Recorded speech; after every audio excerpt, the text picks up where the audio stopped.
କରି ତେବେ ସ୍ୱର୍ଗ ପାଇବା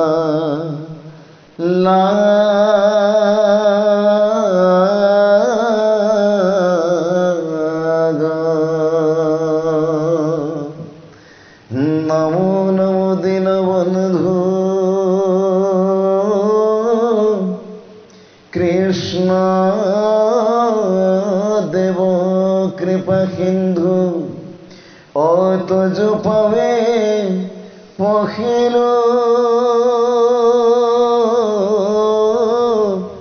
করণ গুণময় ভক্তিশয় স্বপ্ন তো ন হোক মোর ওই মানে করহু প্রার্থনা কিন্তু তুজ পদে নতি একান্ত প্রেমরতি রোকমর নৌকমা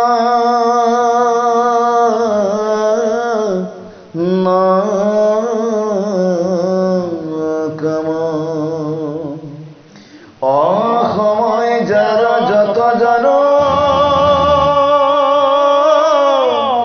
হোক মাধব তমন অদাকিশরী বোলারা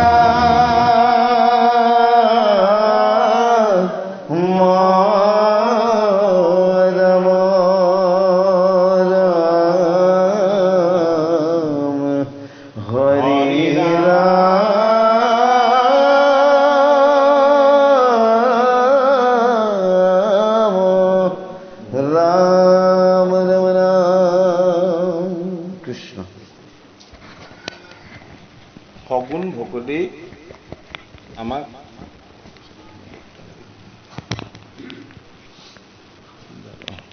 সগুণ ভকতি আমাক একাশীবিধ বুলি দেখালে আৰু নিৰ্গুণ ভকতি এবিধ মানে এতিয়া আমাক কি কৈছে ভাগৱত শাস্ত্ৰই কৈছে যে মোৰ শয়নে সপোনেও যাতে সগুণ ভকতি নহয়, শয়নে সপোনেও যাতে মোৰ নিৰ্গুণ ভকতিহে হয়। হয়নে বাৰু? এতিয়া নিৰ্গুণ ভকতিৰ তত্ত্বটো কি? নিৰ্গুণ ভকতিৰ তত্ত্ব চাৰি বস্তু। এতিয়া আমাৰ বিশেষত বহুত ঠাইত বিবাহ কৰাৰ আগত শৰণ ভাগ, মানে বিবাহ কৰাৰ আগত শৰণ ভাগ ল'ব লাগে, সংসাৰী হোৱাৰ আগতেই শৰণ ল'ব লাগে, হয়নে নহয় বাৰু? এতিয়া সংসাৰী হোৱাৰ আগতে শৰণ ভাগ যেতিয়া লয়, সংসাৰ শেষ হৈ যায়গৈ, শৰণতনো কি কৈছিলে সেয়া কথা মনত নাথাকে। এই গুৰুৱে যে দি পঠিয়ালে, আচাৰ্যই যে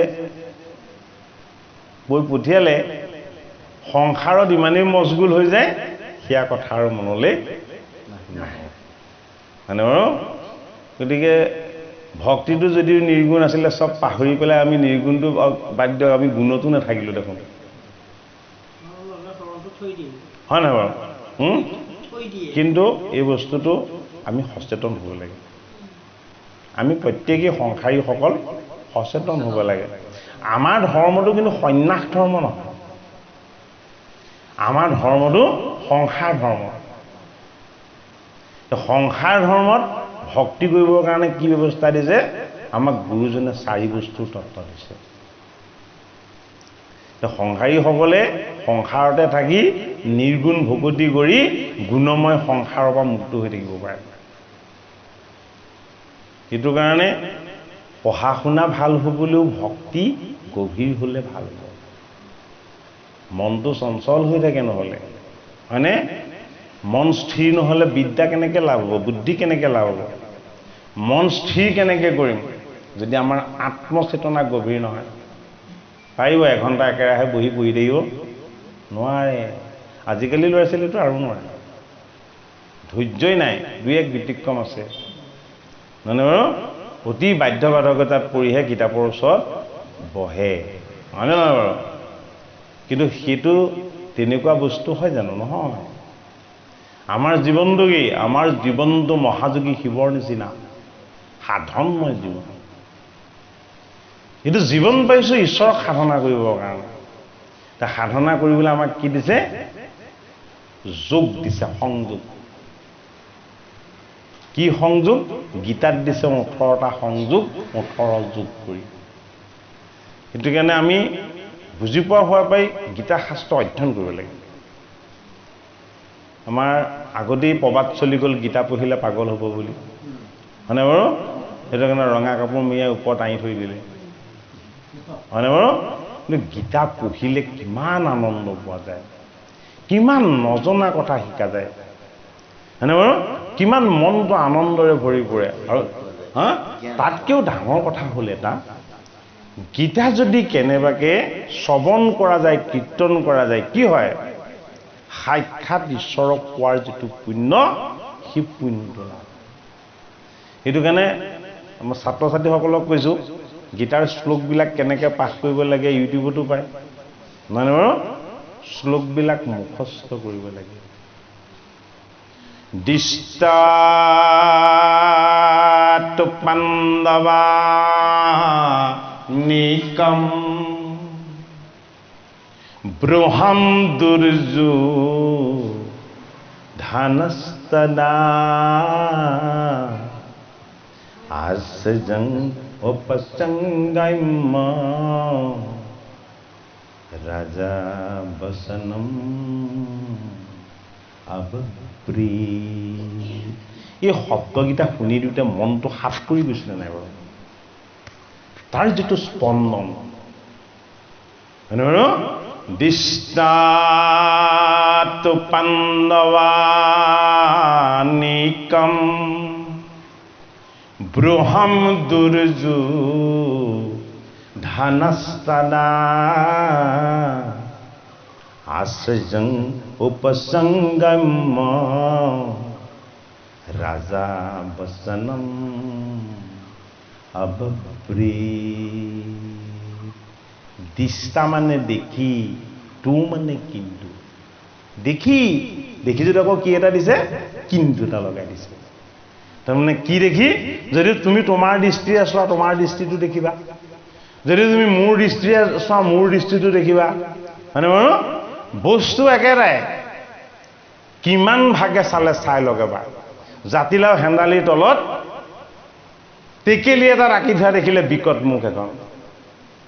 প্ৰথমজন অতিথি আহি ভাবিলে, সিহঁতৰ ঘৰলৈ আহিলে জাতিলাওত মুখ লাগিব, সেইটো কাৰণে এডাল মাৰি থৈছে। প্ৰথমজনে ভাবিছে, হয়নে? 2 নম্বৰজনে ভাবিছে, নাই ইহঁতৰ ঘৰলৈ নাহোৱেই, এতিয়া আহিলেহে এইবোৰ দেখা পাম, হয়নে বাৰু? এইবোৰ অমংগলীয়া বস্তু চাবলৈ নাহোৱেই। 3 নম্বৰজনে আহি ভাবিছে, ঠিকে আছে বাৰু, ফলকখন থাকক, লাগিলে মেলিলে ভাগ ময়ো পাম, হয়নে বাৰু? 4 নম্বৰজন আকৌ আহিলে, এনেকৈ চালে কিন্তু একো নেদেখিলে। জাতিলাও নেদেখিলে, এইটো টেকেলিও নেদেখিলে, একো নেদেখিলে। গম পাইছেনে বাৰু? মানুহ 4জন আহিলে, দৃষ্টি 4টা হ'লনে বাৰু? হ'লনে নাই হোৱা?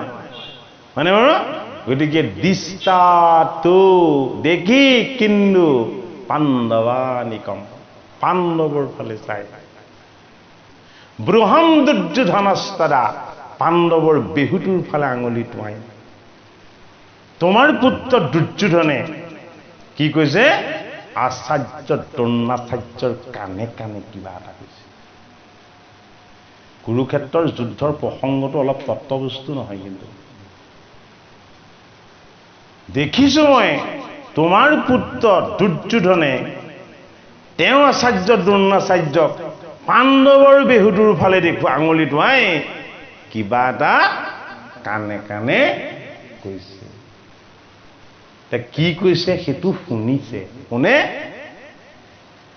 সঞ্জয়। 80 কিলোমিটাৰ আঁতৰত গৈছে, কিন্তু দূৰত্ব কম নহয়, হয়নে বাৰু? কিহেৰে চাই আছে? দিব্য দৃষ্টিৰে চাই আছে। বেদব্যাসে দিয়া গুৰু হৈ শিষ্যক দিয়া জ্ঞান দৃষ্টিৰে চাই আছে। সেই দৃষ্টি ইমান প্ৰখৰ যে জেকিটো আছে আছেই, কি কৈ আছে কি আপুনি আছে,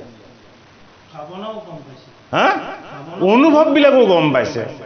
মানে বাৰু দ্ৰোণাচাৰ্যক কি বুলি কৈছে যে তোমাৰ শিক্ষাৰে নিপুণ হোৱা তোমাৰ এই শিষ্য দ্ৰুপদ নন্দন ধৃষ্টদ্যুম্নই সেই বিহুটো কিমান ভালকে সজাইছে তুমি এবাৰ চাই লোৱা। কেইটা কথা প্ৰকাশ পালে, দৃষ্টাটো বুলি ক'লেই হয়নে? তোমাৰ শিক্ষাৰে পৰিপূৰ্ণ হোৱা, কাৰ শিক্ষা? দ্ৰোণাচাৰ্যৰ শিক্ষা। আৰু প্ৰয়োগ ক'ত কৰিছে?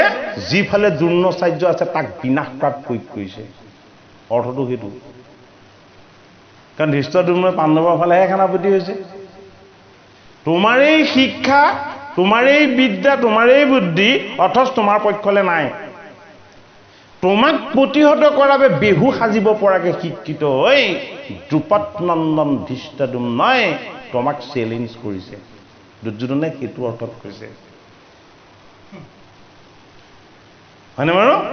গতিকে প্ৰসংগবিলাক আমি বুজিব লাগিব। দুৰ্যোধনৰ দৃষ্টি হ'ল অহংকাৰ।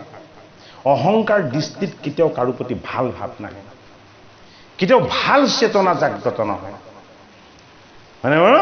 গতিকে আমাৰ যাতে মনত ক্ৰোধ, অহংকাৰ আৰু জেদ এই ভাৱবিলাকত যাতে আমি কিবা চিন্তা নকৰোঁ, মনটো সদায় শান্ত কৰি লৈ, স্বস্থ কৰি লৈ, হয়নে, অত্যন্ত ঠাণ্ডা কৰি লৈ আমি কি কৰিব লাগে? পঢ়া শুনাৰ সময়তো সেই এটা শুদ্ধ পবিত্ৰ খুব শান্ত মন এটা লৈহে অধ্যয়নত বহিব লাগে। এটাইতকৈ বেছি কষ্টকৰ কামটো কি? অধ্যয়ন। অধ্যয়নৰ সমান কষ্টকৰ কাম পৃথিৱীত দ্বিতীয় নাই। কিয়? কোৰাণ শব্দটোৰ অৰ্থ অধ্যয়ন। ইছলামসকলৰ ধৰ্মগ্ৰন্থ কোৰাণ নহয় জানো? কোৰাণ শব্দটোৰ অৰ্থ কি? ইছলাম শব্দৰ অৰ্থটো শান্তি, হয়নে? ধৰ্মটো শান্তি, আৰু গ্ৰন্থখনৰ নামটো কি? কোৰাণ। কোৰাণ হ'ল অধ্যয়ন। গতিকে জীৱই যদি কেনেবাকৈ জীৱনত শান্তি বিচাৰে তেতিয়াহ'লে অধ্যয়ন কৰিব লাগিব।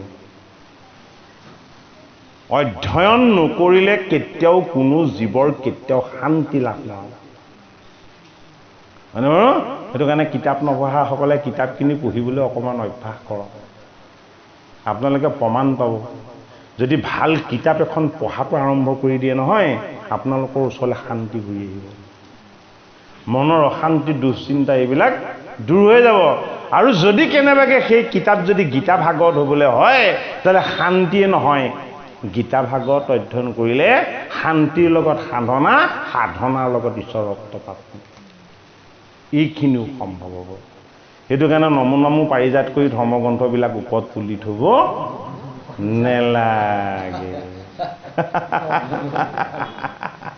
ধৰ্মগ্ৰন্থবিলাকক আমি আমাৰ পঢ়াৰ মেজলৈ আনি ধৰ্মগ্ৰন্থ হিচাপে নলৈ অধ্যয়নৰ বিষয়বস্তু হিচাপে লৈও আমি অধ্যয়ন কৰিব পাৰোঁ।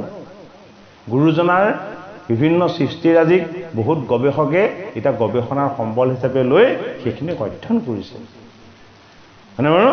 সেই বস্তুবিলাকৰ পৰা আমি আঁতৰি থাকিলে আমাৰ জীৱনটোক আমি আনন্দময় কৰি ল'ব নোৱাৰিম। সেইটো কাৰণে বহুত ধন, সন্মান, প্ৰাচুৰ্যতা সিমানখিনি পোৱাৰ পাছতো বিদগ্ধ দাৰ্শনিকজনে, পণ্ডিতজনে বেগত গীতাখনি ভৰাই ৰাখে, হয়নে বাৰু? মহাত্মা গান্ধীটো ৰাখিছেই, কিন্তু ডাঙৰ ডাঙৰ দাৰ্শনিকবিলাকে সদায় লগত গীতাখন ৰাখে। কিয় গীতাখন ৰাখে? দাৰ্শনিকজনৰো যদি সমস্যাৰ কিবা চিন্তাৰ কথা যদি কেনেবাকৈ মনলৈ আহে, উলিয়াই লৈ এটা শ্লোক পঢ়ি দিয়াৰ লগে লগে চব দূৰ হৈ যাব। কিয়? অমৃত আছে তাত। সেইটো কাৰণে আমি অমৃতময় ঈশ্বৰ বস্তুবিলাকৰ প্ৰতি আমি শ্ৰদ্ধাশীল হ'ব লাগে। আমি আনক শিকাবৰ কাৰণে গীতা ভাগৱত অধ্যয়ন কৰা নাই, কিন্তু কাৰোবাক শিকাম, বুজাম এইটো অৰ্থত আমি গীতা ভাগৱত শাস্ত্ৰ আমি অধ্যয়ন কৰা নাই। আমি গীতা ভাগৱত শাস্ত্ৰ অধ্যয়ন কৰিছোঁ তাৰ আনন্দটো পান কৰিবৰ কাৰণে, ভগৱানৰ কথা জানি, হয়নে, বৈষ্ণৱৰ কথা জানি, ঈশ্বৰৰ কথা জানি কিবা এটা বেলেগ আনন্দ লাগে, হয়নে বাৰু? সেই আনন্দটো কেতিয়াও আনৰ লগত তুলনা নহয়। সেই আনন্দটোৰ সত্তাটোৰ নামেই হ'ল কি? কৃষ্ণ। কৃষ্ণ মানে আচলতে আনন্দ। মই অকণমান পাঠ কৰি দিছোঁ। হে বদতি কপিলা হৰি সুনাম হাসুতি একবিধ মাত্ৰ পুন নিৰ্গুণ ভকতি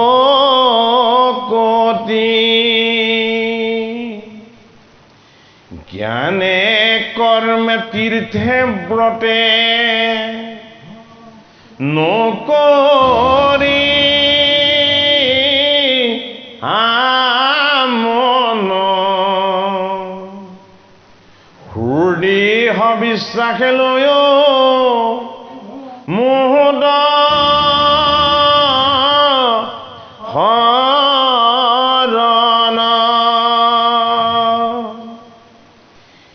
এই মোৰ গুণগণ কস্ৰ মনে দে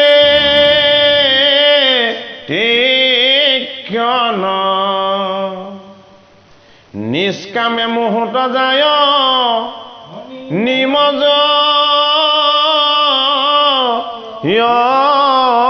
মন নিৰ্গুণ ভকতি কহিলো বুজাই অময় সময়টো ভক্তি এৰাই নাই। ভগৱানে এৰি দিব পৰা নাই। কিটো? নিৰ্গুণ ভক্তিটো। বোলে কি? সেইটো ভক্তিত মই লাগি আছো, কেনেকে এৰিম? হয়নে বাৰু? যে নিৰ্গুণ শব্দটোৰ তত্ত্ব কি?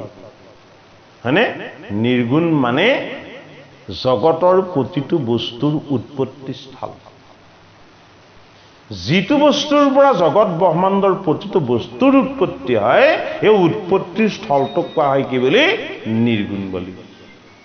সেইটো কাৰণে নিৰ্গুণ ভকতিটো জগত ব্ৰহ্মাণ্ড উৎপত্তি স্থল। সেই স্থান আৰু তত্ত্বক কৰা উপাসনা। সেই স্থানখনৰ নামটো কি? সেই স্থানখনৰ নামটো হ'ল বৈকুণ্ঠ।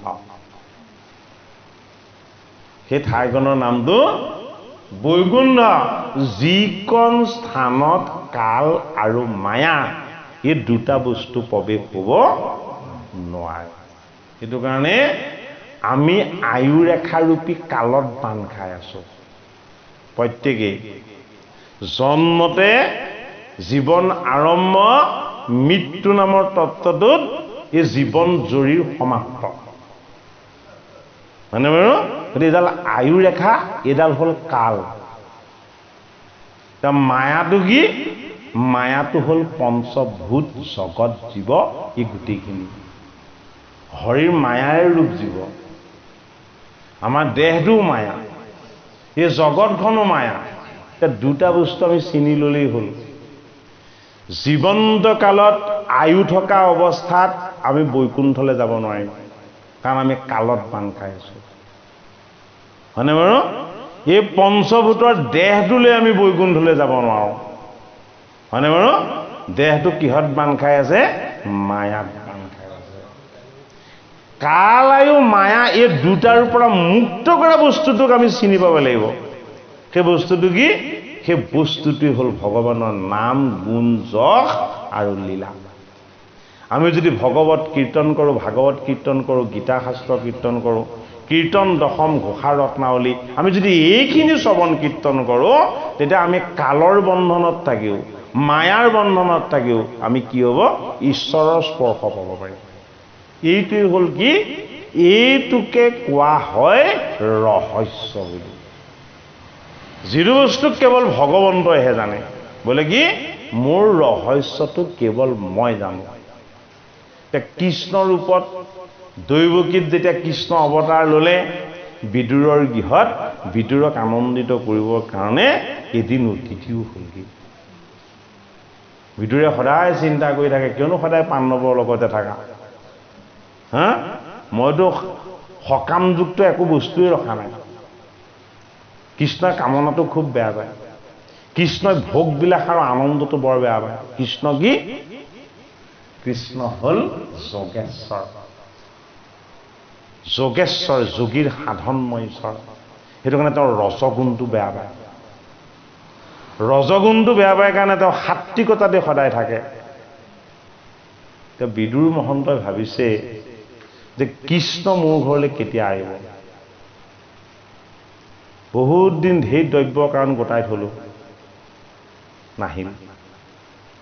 আজি আমাৰ ঘৰখনত খাবলৈ একো অন্নই নাই। কি ৰখা নাই? একো অন্ন ৰখা নাই। বিদুৰৰ ভাৰ্যাই মাত্ৰ কেইটামান কল আনি থৈছে। কি কৰিবৰ কাৰণে আনি থৈছে? যে যদি কেনেবাকে কোনোবা আহে, অতিথিক এটা কলকে দিব লাগিব। বাকী অন্ন একো ৰখা নাই, নিজে খাবলৈও ৰখা নাই।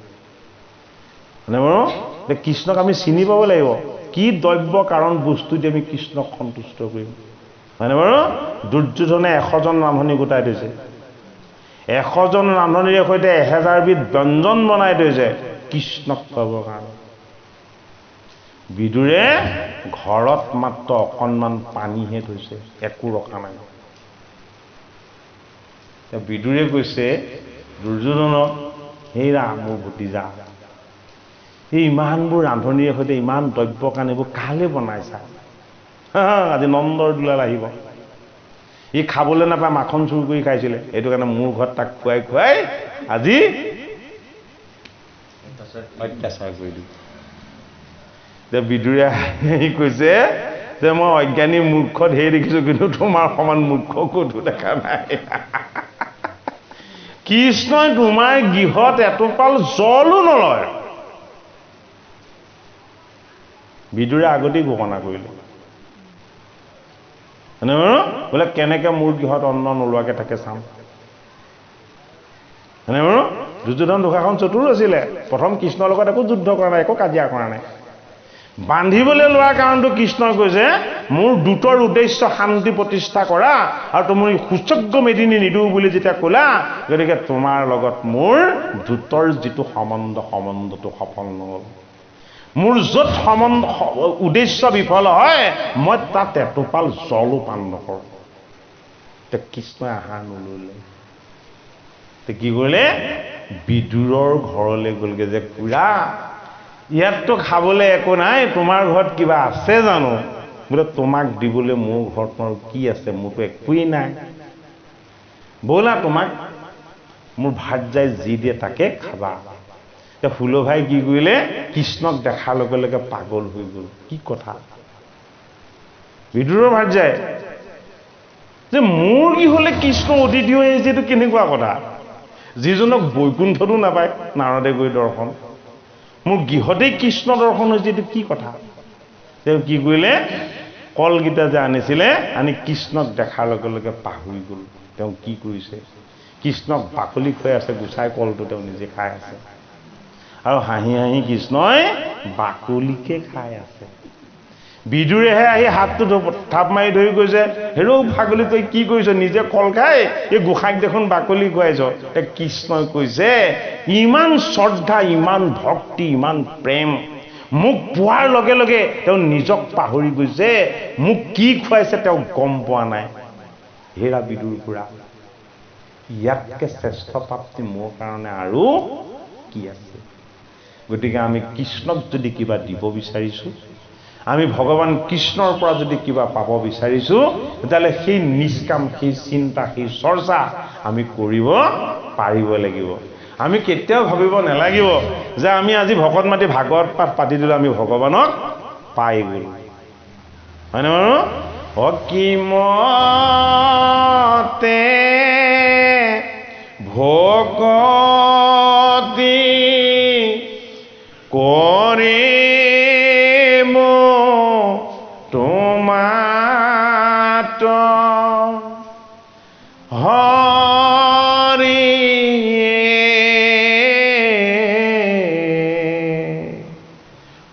মই মোহামতি নাজানো তাৰ পাই ৰাম মাধৱে কিবা নজনা কথা আছে জানো? হা? কিমানখন সংস্কৃত ব্যাকৰণ জানে? কৰ্মকাণ্ডৰ যিমান শাস্ত্ৰ আছে চব শেষ কৰি পঢ়িছে, হয়নে বাৰু? গুৰুজনাই নিৰ্গুণ মাৰ্গহে অধ্যয়ন কৰিছে, সগুণ মাৰ্গ অধ্যয়ন নাই কৰাটো। মাধৱ এখুব চৰা আছিলে, নিৰ্গুণ মাৰ্গৰ যিমান শাস্ত্ৰ আছে সেইখিনি অধ্যয়ন কৰিছে, হয়নে বাৰু? সেইখিনি কৰাৰ পাছত যেতিয়া শংকৰৰ চৰণ পালে তেতিয়া তেওঁ বুজি পালে, যিটো পাণ্ডিত্যৰ পৰিচয় লৈ মই এওঁক যুদ্ধত হৰুৱাম বুলি আহিছিলো, এইজনক মই এটা জনমটো বাদ 1000 জনম ললেও হৰুৱাব নোৱাৰো। মাধৱৰ ঘোষা শাস্ত্ৰ লিখোতে 14 বছৰ সময় লাগিছিলে। গুৰুজনাই গুণমালা 1 ৰাতিত লিখিছিলে। মাধৱে ঘোষা শাস্ত্ৰ লিখোতে 14 বছৰ সময় লাগিছে। গুৰুজনাই গুণমালা লিখোতে 1 ৰাতি সময় লাগিছে।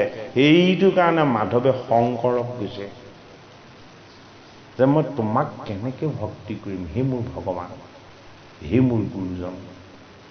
তুমি যিজনে মোক শৰণ দিলা, ভজন দিলা, ভগৱান কৃষ্ণক বুজিবলৈ দিলা, হয়নে বাৰু? তোমাক পোৱাৰ পাছতো আকৌ মোৰ হাবিয়াস থাকে ভগৱানক পাবলৈ। শংকৰক পোৱাৰ পাছত জানো ভগৱানক পাবলৈ আকৌ ভাবিয়াস জাগিব লাগে? নেলাগে। মাধৱে চিনি পাইছে গুৰুজনাক যে তোমাক পোৱাৰ পাছতো আকৌ মই ঈশ্বৰক পাবলৈ মই কিয় বিচাৰিব লাগে? তুমিতো মোৰ ঈশ্বৰ। এতিয়া সেইটো কাৰণে কি বুলি গাইছে? হে মহাবলৱন্ত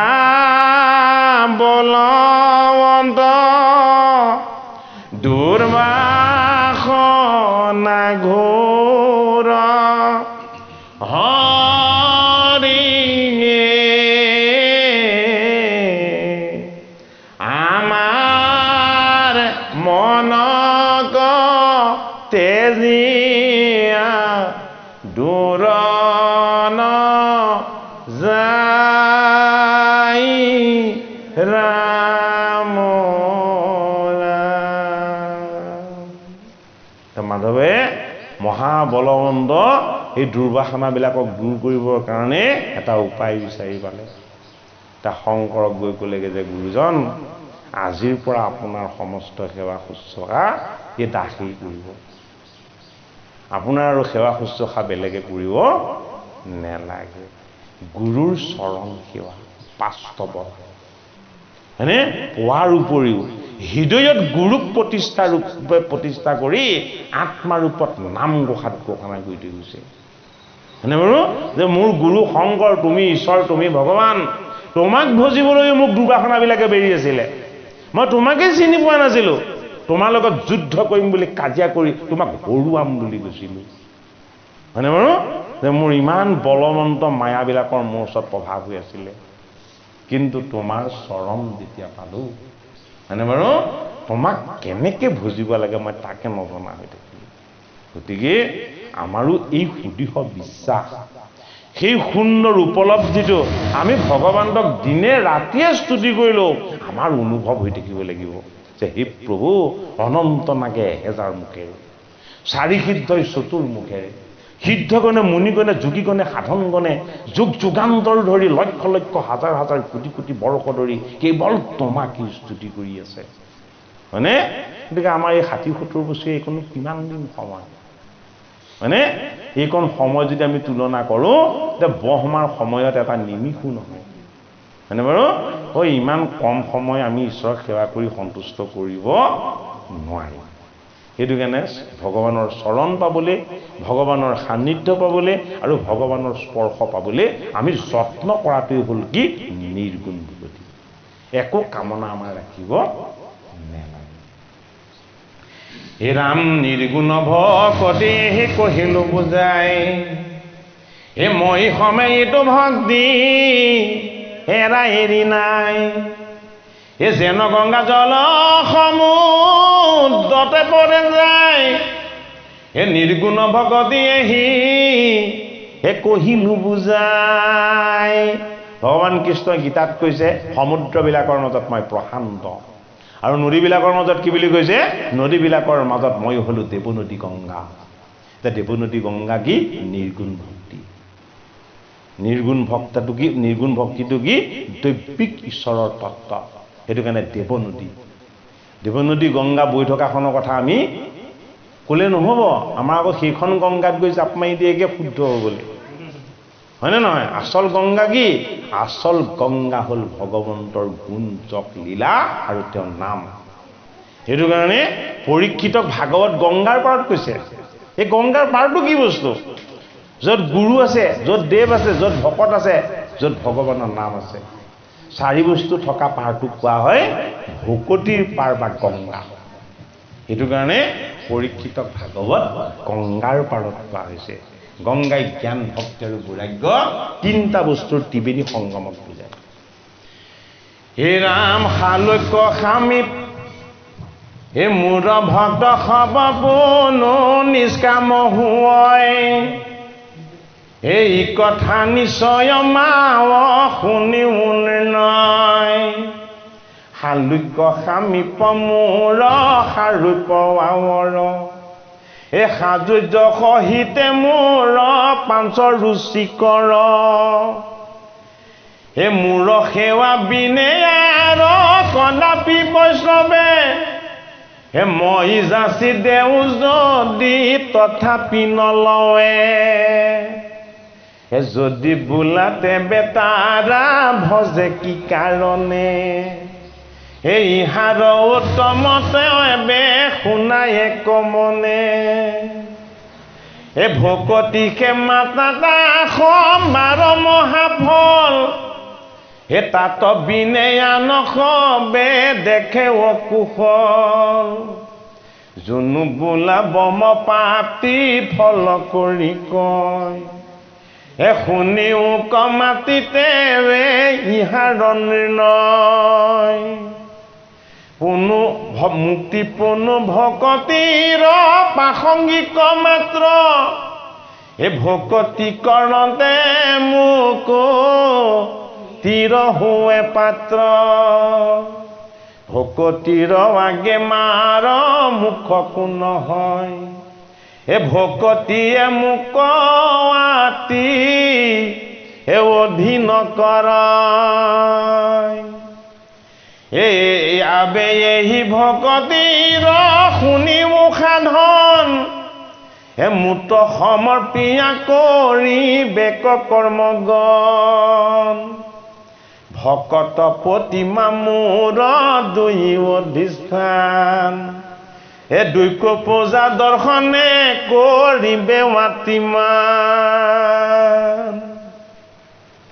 এ সমস্তে ভূততে মোক দেখিবে কমনে এ বিৰকত হুয়া সংগ এৰিব যতনে এ সমানত মতি উত্তমত শতকাৰ দৰিদ্ৰত দায়া কৰি বেক বাৰম্বাৰ গীতা ভাগৱত শাস্ত্ৰ কৰিমে শ্ৰৱণ সাধু সংগে মোৰ নাম হে কৰিবে কীৰ্তন ক'লে না আপুনি কোৱা কথাষাৰ গীতা ভাগৱত শাস্ত্ৰ কৰিবে শ্ৰৱণ সাধু সংগে মোৰ নাম কৰিব কীৰ্তন এই সব সাধন যিটো কৰিবে আশ্ৰয় হে অনায়সে মুত তাৰ চিত নিমজয় হে পুষ্প ৰসু ঘান যেন প্ৰৱেশে নাশাত হে মতে যোগীৰ চিত্ত প্ৰৱেশে আমাৰ এ সমস্তে ভূততে মই আছো সৰ্বক্ষণে হে মুহুক অবজ্ঞাৱাতি কৰে যিটো জনে বেদ মন্ত্ৰে প্ৰতিমাত কৰয় বৰ্ষণ হে নাহি তাৰ ফল কিছু সবে বিড়ম্বন প্ৰাণীক উপেক্ষা কৰি পূজে মোহমতি হে নোহ ফলে কৰে যেন হে ভস্মত আহুতি আহুতি অগ্নিত কৰিব লাগিব সেইটোকে কোৱা হয় অগ্নিহুতি হয়নে অগ্নিটো কিহৰ তত্ত্ব আত্মাৰ তত্ত্ব আত্মাত কি দিব লাগিব আত্মাত আহুতি দিব লাগিব কি আহুতি দিব লাগিব তিনিটা বস্তু হয়নে সেইটো কাৰণে কি দিয়ে ঘি দিয়ে মৌ দিয়ে হয়নে বাৰু আৰু দুগ্ধ দিয়ে এই তিনিটা বস্তু আহুতি নিদিয়ে জানো যজ্ঞবিলাকত হয়নে বাৰু গতিকে আমি আহুতি আমাৰ জীৱন যজ্ঞত তিনিটা দিব লাগে কাক ঈশ্বৰক কি তিনিটা বস্তু কায় বাক্য আৰু মন এই কায় বাক্য মন আত্মা ঈশ্বৰত আহুতি দিব লাগিব হয়নে বাৰু যে এই দেহটো যদি দিছা তোমাৰ সেৱা কৰিবৰ কাৰণে দিছা হয়নে বাৰু তোমাৰ সেৱা শুশ্ৰূষাৰ উপাসনাৰ কাৰণে দেহটো দিছিলা কিন্তু মই এইটো ভোগৰ সামগ্ৰী কৰি পেলালো কি কৰি পেলালো ডাষ্টবিন কৰি পেলালো নেখাবলগীয়া বস্তু ভৰাই দিলো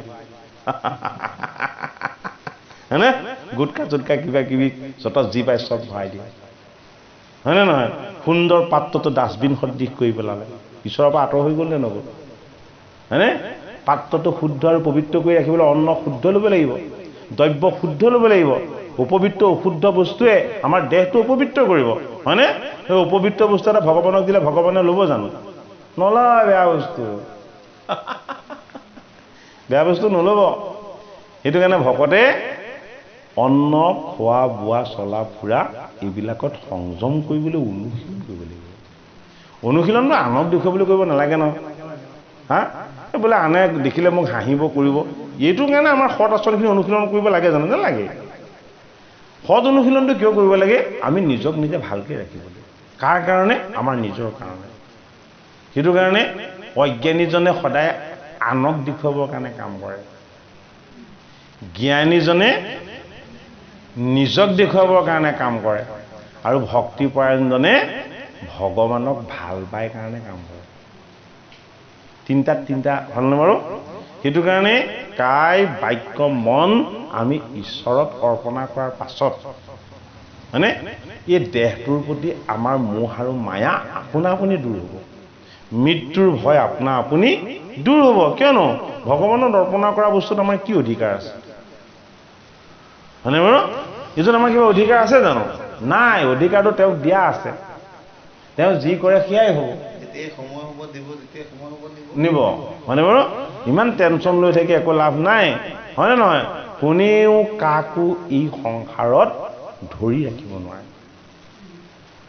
হয়নে বাৰু ঈশ্বৰৰ ইচ্ছাত যিটো হ'ব সেইটো সত্য আৰু সেইটোক আমি সকলোৱে মানি ল'ব লাগিব কেনেকে মানিম মাতৃ দেৱাহুতিক কৈছে পিতৃ গ'ল বানপন্থৰ কাৰণে মই কম মই কপিল কি মহাযোগী মহাসাধক হয়নে সাধন সিদ্ধসকলৰ ভিতৰত মই আটাইতকৈ শ্ৰেষ্ঠ বোলে কি মই এনেকুৱা সাধনা কৰোঁ কোনো যোগীয়ে সিমান সাধনা কৰিব নোৱাৰে তোমাৰ পৰা যোৱাৰ পাছতেই মই তপস্যা কৰিম একেবাৰে যুগ যুগান্তৰ অন্ত হৈ যোৱালৈকে মই আৰু তপস্যাৰ পৰা নুঠিম তুমি যে মোৰ মাতৃৰ সম্বন্ধত বান খাইছিলা কৰ্দম যে মোৰ পিতৃৰ সম্বন্ধত বান খাইছিলে এই সম্বন্ধবিলাকক আৰু মই কেতিয়াও মান্যতা নিদিওঁ মোৰ লগত একো সম্বন্ধই নাথাকে কি সম্বন্ধ এই জগত আৰু মই একেই এটাই সম্বন্ধ আপোন পৰ ভেদভাৱ এইবিলাক মোৰ লগত নাই এতিয়া আমাৰতো ভেদভাৱ আহিব আমাৰতো আপোন পৰ ভাৱ আহিব আমিতো কপিল সন্মুখত নাথাকিলে ভক্তি যে কৰিব লাগে সেইটোও পাহৰিম হয়নে বাৰু এতিয়া কি বুলি কৈছে যে মোৰ ভকতক 5 প্ৰকাৰৰ মুক্তিয়ে সাৰূপ্য সালোক্য সামীপ্য সাযুজ্য আৰু নিৰ্বাণ মুক্তিৰ টোপোলালৈ মোৰ ভকতৰ পাছে পাছে ঘূৰি ফুৰে মোক লোৱাবলৈ আৰু সেই মাতৃ নিৰ্গুণ ভকতি কৰা ভকতে মুক্তিৰ টোপোলালৈ কেতিয়াও দৃষ্টি নিদিয়ে সেইটো গংগাৰ দৰে শুদ্ধ আৰু পবিত্ৰ ভগৱান কৃষ্ণ যদি প্ৰশান্ত গংগাৰ জল গৈ যিদৰে সমুদ্ৰত পৰে ভকতৰ সমস্তখিনি গৈ ক'ত অৰ্পণা হ'বগৈ ভগৱন্ত কৃষ্ণতে লীন যাবগৈ সেইটো কাৰণে কৃষ্ণ প্ৰাপ্তিৰ যিটো আনন্দ সেইটো কেৱল ভকতৰ হৃদয়তে থাকে এই কথাখিনিকে আমাক বুজাইছে ক'ত ভক্তি যুগৰ যোগেদি মাতৃ দেৱাহুতিক কপিল ভগৱানে কোৱাৰ চলেৰে আমাকো কৈছে আমি যাতে আমাৰ এই শৰীৰটো সুস্থ কৰি ৰাখিবলৈ কায়টো পবিত্ৰ কৰি ৰাখিবলৈ আমি অপবিত্ৰ বস্তু নাখাওঁ অপবিত্ৰতাৰ স্থানলৈ নাযাওঁ হয়নে বাৰু এইখিনি আমাক শাস্ত্ৰসন্মত জীৱনচৰ্যাত আমাক শাস্ত্ৰই আগবঢ়াইছে। আমি কুমাৰ কালতেই কি কৰিব লাগে? শৰণ ল'ব লাগে। শৰণটো সুদৃঢ় কৰি ল'ব লাগে। শৰণ নল'লে কি হয়? শৰণ নল'লে এই শটো শুদ্ধ নহয়। এইটো দেহ নহয়তো, এইটো মৃত দেহ, সেইটো শহে, হয়নে? এই শৰীৰৰূপী শটোক শুদ্ধ কৰিবলৈ, পবিত্ৰ কৰিবলৈ ভগৱন্তৰ চৰণত শৰণ ল'ব লাগিব। শৰণ ল'লে শৰীৰটো শুদ্ধ হ'ব। শৰীৰটো শুদ্ধ হ'লেহে জীৱটো শুদ্ধ হ'ব। জীৱটো শুদ্ধ হ'লে ভজন ভাগ পাব। সেইটো কাৰণে একেলগেতে শৰণ ভজন দুই ভাগ দি নিদিয়ে। এতিয়া জীৱ কি, জীৱৰৰ তত্ত্ব কি, ঈশ্বৰ কি, ঈশ্বৰৰ চৰণ কি, এই সমস্তখিনি কোনে পাব? যি ভজন ভাগ শুদ্ধকে প্ৰতিপালন কৰিলে। সেইটো কাৰণে আমাৰ গুৰু ধৰ্মত শৰণ ভজন এই বস্তুখিনি আমাৰ কাৰণে অতি সুদৃঢ় সবল কৰি আছে। আৰু এইখিনিক প্ৰতিপালন কৰিব নোৱাৰাটো, এইখিনি আমাৰ বিফলতা, আমাৰ নিজৰ বিফলতা বা আমাৰ নিজৰ সেইখিনি দুৰ্বলতা। আমি শৰণ ভজন লৈ আমি ভকত হ'বলৈ যত্ন কৰিব নালাগে।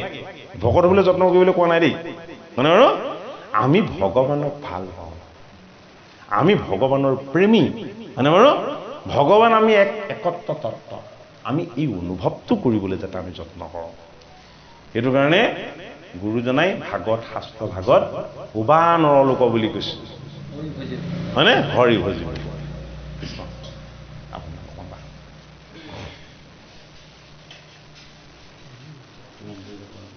সামৰিলোঁ তাক সামৰিলোঁ অকণমান হৈ যাব আৰু বেছি নাই, অকণমান আছে তেখেতে পাঠ কৰক।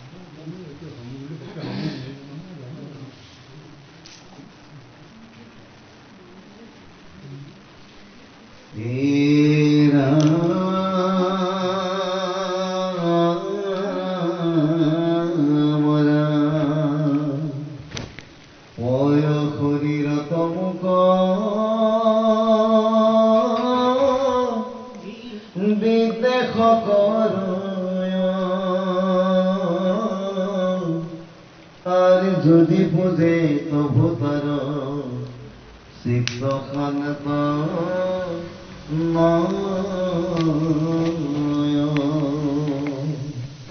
প্রাণিক নিন্দিয়মুক যিজনে পূজয় আর তাতময়ী তোস্তনু জানিবানি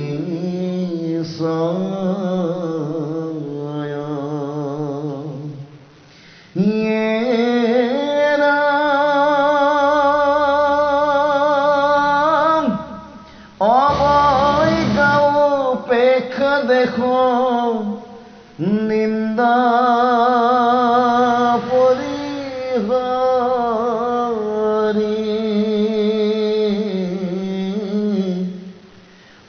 তেমে মুখ পুঁজি বেক ভক্তি ভাব করি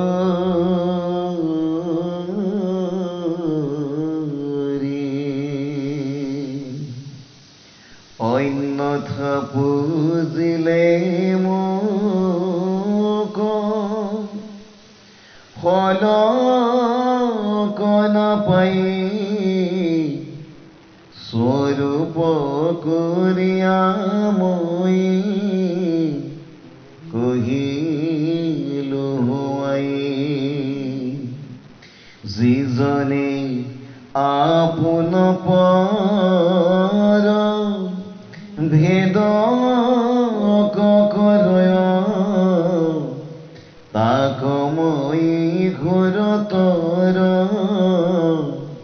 দেও মৃত্যু ভয় ইহি জানি সুতবর করিয়া বিচার অনুক্রমে ক্ষমাক করিবে ক্ষতকর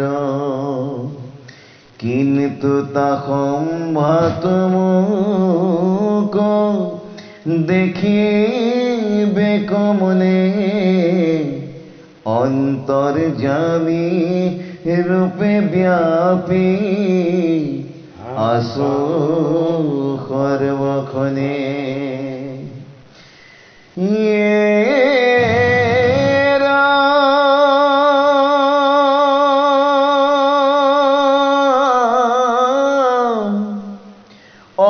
এহি মতে তো যোৱাগে কৰিলো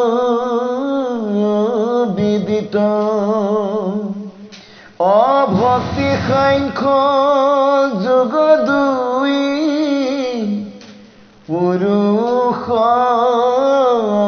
ৰহিত একক আশ্ৰয় কৰি ঈশ্বৰ কপাই আৱেতন সুযোগ কহোঁ বুজাই যাক ভয়ে বায়ু বহে সূৰ্যে প্ৰকাশয় ইন্দ্ৰে যাক ভয়ে মেঘ দ্বাৰে বৰিষয়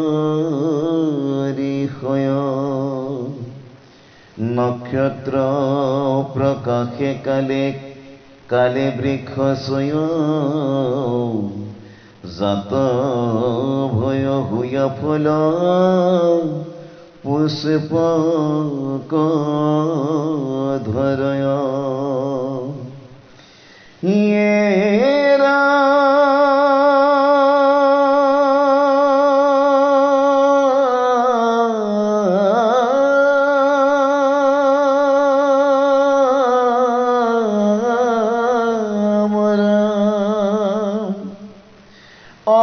নদী বহে সমুদ্রয়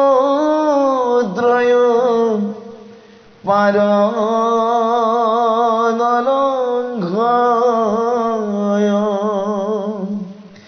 অগ্নি দহে ভূমি খমে গিরি নিমজয়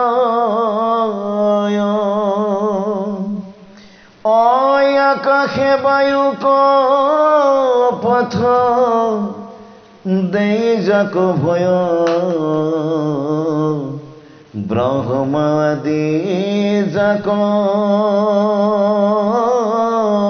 ভয়ে জগত সৃজয় রাখুন এটা রাখিবেন না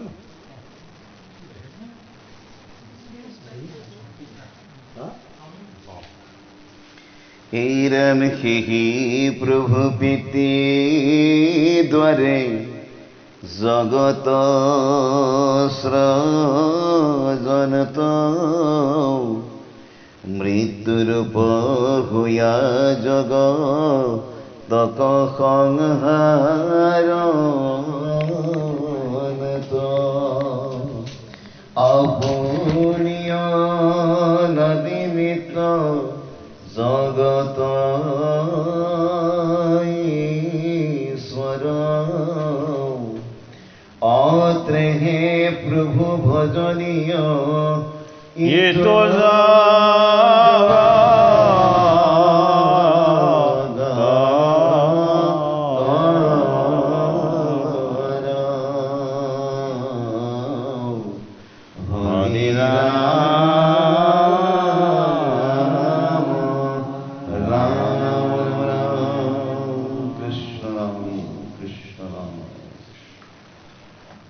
ভকত প্ৰতিমা মূৰ দুই অধিষ্ঠান ভগৱানে উদ্ধৱ মহন্তক বুজাই ক'ব বিচাৰিছিলে একাদশ স্কন্ধ এতিয়া বৈকুণ্ঠৰ পায়ন সময় হ'ল বৈকুণ্ঠৰ পায়নৰ সময়ত উদ্ধৱ মহন্তক ভগৱান কৃষ্ণই কৈছে যে হে পাণৰ বান্ধৱ উদ্ধৱ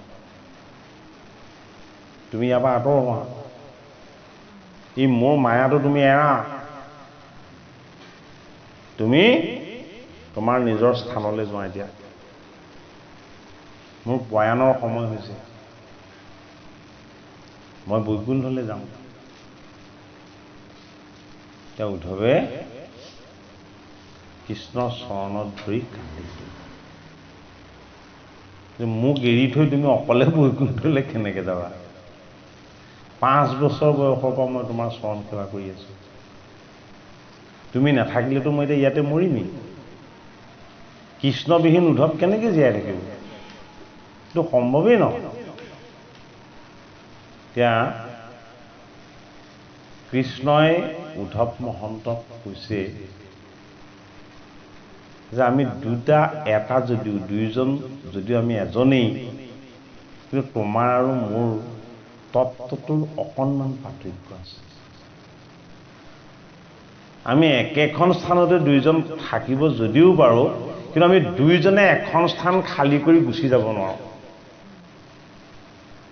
একেখন স্থানতে দুইজন থাকিব পাৰোঁ, কিন্তু সেই স্থানখন খালী কৰি তুমি আৰু মই দুইজন একেলগে গুচি যাব নোৱাৰোঁ। সেইটো কাৰণে তুমি ভূমিৰ প্ৰকৃতিৰ, তুমি ইয়াত থাকা, মোৰ প্ৰতিনিধি হৈ থাকা, আৰু মই মোৰ নিজৰ স্থানলৈ যাওঁ। তেতিয়া উদ্ধৱ মহন্তই কৃষ্ণৰ পৰা 27টা প্ৰশ্নৰ উত্তৰ বিচাৰিছে, এটা দুটা নহয়। কাক বোলে সম, কাক বোলে দম, কাক বোলে দান, কাক বোলে দয়া, কাক বোলে কৰ্ম, কাক বোলে অকৰ্ম, কাক বোলে বিকৰ্ম, হয়নে? কাক বোলে পুণ্য বোলে, কাক পাপ বোলে, কাক মুখ্য বোলে, হয়নে? কাক পণ্ডিত বোলে। এটাও প্ৰশ্ন আমালৈ নেৰিলে আচলতে। 27টামান প্ৰশ্ন উদ্ধৱ মহন্তই কৃষ্ণক সুধিছে। তেতিয়া কৃষ্ণই সেই প্ৰশ্নখিনিৰ উত্তৰ দি থাকোঁতেই উদ্ধৱৰ যিমান সংশয় আছিলে চব সংশয় দূৰ হৈ গ'ল। আচলতে তুমি দান বুলি কি ভাবিছা? কাৰোবাক কিবা এটা ধন সোণ ঐশ্বৰ্য বিভূতি দিয়াটোহে তুমি দান বুলি ভাবিছিলা? উদ্ধৱক কৈছে, বোলে হয়, সেইটো দান নহয়, এইটো বন্ধন। যদি তুমি কিবা দান দিব বিচাৰিছা, মোৰ ভক্তি জ্ঞান দান কৰি থৈ যাব লাগিব। যদি মোৰ লগত বৈকুণ্ঠলৈ গুচি যোৱা, সেইটো কাম কেতিয়া কৰিবা? হয় নে বাৰু? সেইটো কাৰণে উদ্ধৱক প্ৰশ্নৰ উত্তৰত গোসাঁই বুজাই দিলে, তুমি যিটো চোলা পিন্ধি আছা, এই কাইটো মোৰ। তুমি নিজকে কিয় উদ্ধৱ উদ্ধৱ বুলি ভাবি আছা? সাধনময় দৃষ্টিৰে, ভাগৱত দৃষ্টিৰে, ঈশ্বৰ দৃষ্টিৰে হে উদ্ধৱ তুমি ভালদৰে চোৱাচোন, তুমি আৰু মই অভেদ্য। কৃষ্ণই অন্ন পান কৰিছে বুলি উদ্ধৱে পান কৰে, বস্ত্ৰ পৰিধান কৰোঁতেও গোসাঁই পিন্ধিছে বুলিহে পিন্ধে, তেওঁ নিজে পিন্ধিছো বুলি পৰিধান নকৰে। চাৰ বস্ত্ৰ অলংকাৰ সকলো কৃষ্ণই পৰিধান কৰিছে বুলিহে পৰিধান কৰে। তেতিয়া উদ্ধৱক বুজাই কৈছে, প্ৰতিটো বস্তুৱেই যদি মোতে অৰ্পণা হৈ আছিল, তেতিয়াহ'লে তুমিনো তাত কেনেকে আছিলা? ভালকে তুমি চিন্তা কৰি চোৱাচোন উদ্ধৱ।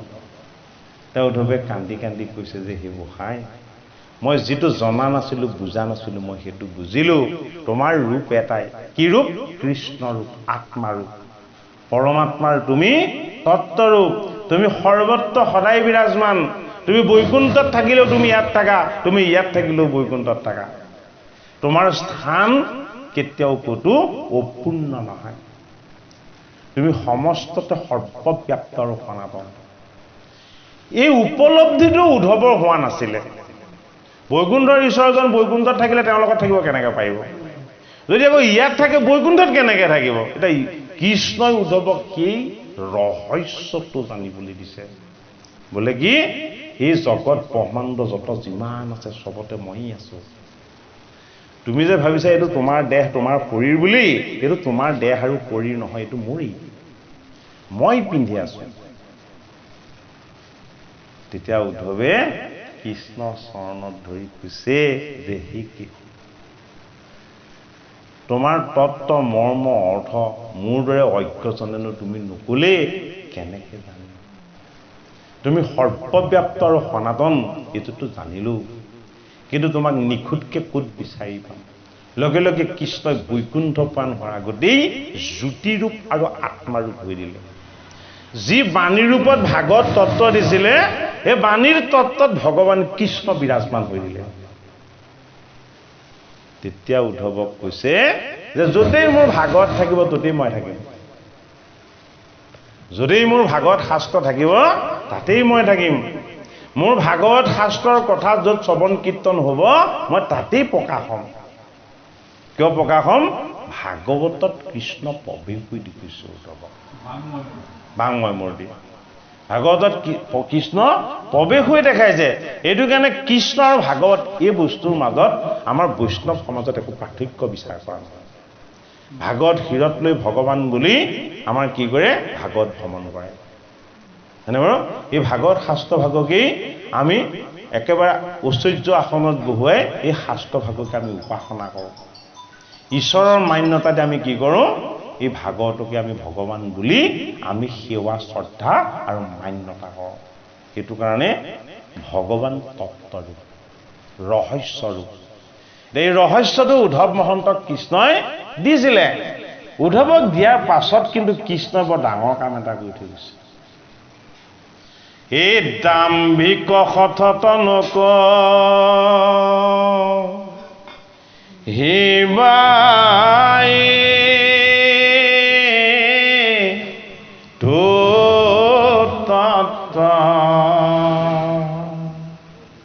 এই সদা উপদেশ দিবা বৈষ্ণৱ জনত। কদৰ্ম ঋষি এজন বৈষ্ণৱ আছিলে, দেৱাহুতি বৈষ্ণৱ আছিলে, মহাবৈষ্ণৱ শিৱ বৈষ্ণৱ আছিলে, শুক ভগৱান বৈষ্ণৱ আছিলে, দেৱঋষি নাৰদ বৈষ্ণৱ আছিলে, সৃষ্টিকৰ্তা ব্ৰহ্মা বৈষ্ণৱ আছিলে, অষ্টম স্কন্ধৰ বলিৰায় বৈষ্ণৱ আছিলে, প্ৰহ্লাদ বৈষ্ণৱ আছিলে। হয়নে বাৰু? এই বৈষ্ণৱৰ ঈশ্বৰ জ্ঞানটোতেই ভগৱান কৃষ্ণ প্ৰকাশ হৈ আছে। সেইটো কাৰণে দাম্ভিক সতত নিদি বাহা নকহিবা এইটো তত্ত্ব। দাম্ভিক আৰু সজ্জন কোন সোধোতে সেইটো উত্তৰ দিছে। বোলে কি? বোলে যিজন মোক যি নেজানে সেইটোৱে হ'ল অজ্ঞান আৰু অবিদ্যা, মোক যি জানিছে সেইটোৱে বিজ্ঞান বুদ্ধি আৰু ৰহস্য। এই ঈশ্বৰক জনাটোৱে হ'ল জ্ঞান আৰু ভগৱানক নজনাটোৱে হ'ল কি? অজ্ঞান। সেইটো কাৰণে উদ্ধৱ মহন্তক উদ্ধাৰকাৰী ঈশ্বৰ তত্ত্বৰ ভাগ দিয়াৰ চলেৰে ভাগৱত শাস্ত্ৰৰ একাদশ স্কন্ধত সমস্ত ভকত বৈষ্ণৱকে ঈশ্বৰে ঈশ্বৰ জ্ঞান দান কৰিছে। আৰু এই কথাখিনি তৃতীয় স্কন্ধত মাতৃ দেৱাহুতিক কপিল ভগৱানে বেগত কৰিছে যে তুমি একো কামনা কৰি মোক ভক্তি নকৰিবা, মোৰ ভকতক 5 প্ৰকাৰৰ মুক্তিয়ে টোপলা লৈ পাছে পাছে ঘূৰি ফুৰে মোক লোৱা বুলি। মোৰ ভকতে কোনো বস্তু কেতিয়াও দৃষ্টি নকৰে। বোলে কিয়? মোৰ ভকতে মুক্তিও নিবিচাৰে। বোলে কি? মুক্ত হৈ গ'লে মোক কেনেকৈ উপাসনা কৰিব? মানে বাৰু মুক্তিৰ এটা সীমা আছে, কিন্তু মোৰ ভক্তিৰ সীমা নাই। মুক্তিৰ সীমাটো কি? মুক্ত হৈ যোৱা। সেইটো কাৰণে গুৰু আমাৰ মাধৱ মহাপুৰুষে কি বুলি লিখিছে? জীৱন্তে মুকুত বুলি লিখিছে। হয়নে? মৰাৰ পাছত মুক্তি লাভ কৰি একো লাভ নাই। জীৱন্ত কালত মুক্তি সুখৰ মুখ্য সুখৰ যিটো আনন্দ, এই আনন্দটো আমি পান কৰিব পাৰিব লাগিব। কপিল দেৱাহুতি আখ্যানত কপিল ভগৱানে মাতৃ দেৱাহুতিক পান কৰালে। ভাগৱতৰ প্ৰথম স্কন্ধত 28 সহস্ৰ ঋষিক শৌনক আদি ঋষিয়ে শৌনক আদি 28 সহস্ৰ ঋষিক সুতপুনিয়ে পান কৰালে। কপিল ভগৱানে মাতৃক পান কৰালে, হয়নে? দেৱাহুতিক পান কৰালে। আৰু পৰীক্ষিতক গুৰু ভগৱান শুকে পান কৰালে। মৈত্ৰেয় ঋষি আশ্ৰমক এই অমৃত পান কৰাইছে কাক? বিদুৰক। বিদুৰক কৈ আছে। হয়নে বাৰু? আমি অথনি কৈছিলোঁ বিদুৰ হ'ল আমাৰ জীৱটো। এই জীৱটোৱে ভাগত পান কৰিবলৈ পাব লাগিব। জীৱৰ অন্ন কি? আত্মাৰ আহাৰ। জীৱই এই ৰস পানী থকা আহাৰ নলয়। জীৱ হ'ল পৰা প্ৰকৃতি শুদ্ধ বস্তু। ই সদায় ঈশ্বৰ অমৃত পান কৰিব বিচাৰে। ঈশ্বৰ অমৃত পান কৰিব বিচৰাৰ কাৰণে আমি ভগৱানৰ নামো নলওঁ, গুণো নাগাওঁ, যশো নকৰোঁ। হয়নে নহয় বাৰু? সেইটো কাৰণে শিৱই কৈলাশ ধামত বহি নিজে গুণ গোৱাত লাগি গ'ল, যশ গোৱাত লাগি গ'ল, নৃত্য কৰাত লাগি গ'ল, আনন্দ কৰাত লাগি গ'ল। সেইটো কাৰণে শিৱই কৈলাশত জীৱৰূপ শিৱৰূপ, তাত ভগৱান কৃষ্ণৰ গুণ কীৰ্তন কৰি আছে কিমান দিন হাজাৰ হাজাৰ বছৰ এইটো কাৰণে আমাৰ এই জীৱটোও ভগৱানৰ নাম গুণ যশ আৰু উপাসনাৰ আনন্দ প্ৰাপ্ত কৰিব পাৰিব লাগিব তেতিয়াহে আমি বন্ধনমুক্ত হ'ব পাৰিম জন্ম মৃত্যুৰ এইটো চক্ৰ যিটো এই চক্ৰটোক অতিক্ৰম কৰাৰ এটা উপায় হ'ল কি নিৰ্গুণ ভক্তি কৃপালু গুৰুমতী বাবলেন্দ্ৰ সংস্থ আইগৰাকীৰ নিমন্ত্ৰণ ৰক্ষা কৰি আমি আজি ভাগৱত পাঠ আৰু পৰ্যালোচনা নিমিত্তে আহিছিলোঁ ভাগৱত ভগৱান কৃষ্ণৰ বাংময় মূৰ্তি